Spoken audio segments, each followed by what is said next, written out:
Bakit ka nanghihina? Aking kaluluwa,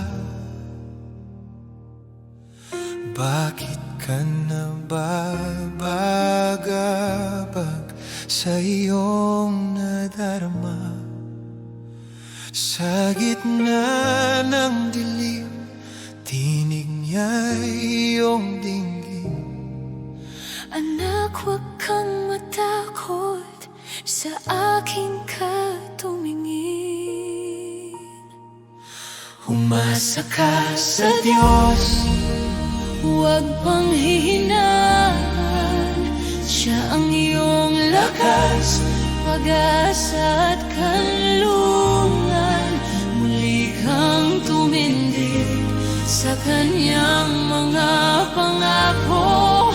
Ang Diyos na buhay ang tutulong sa iyo. Ang Diyos na mahabagin at nagmamahal ay naninirahan sa puso mong nalulumba.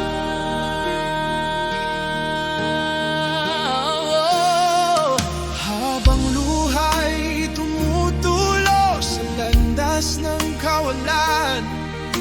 Walang pag-asang nakikita dahil sa pusong sugatan. Ng Diyos ay malapit sa pusong wasak.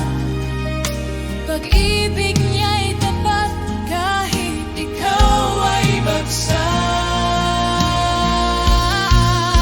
Umasa ka sa Diyos, huwag pang hihinaan. Siya ang iyong lakas, pag-asa at kanlungan. Muli kang tumindig sa kanyang mga pangako. Ang Diyos na buhay ang tutulong sa iyo.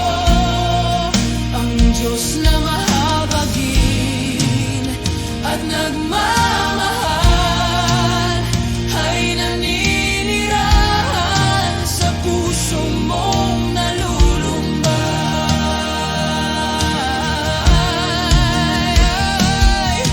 Hindi ka nag-iisa, kasama mo siya.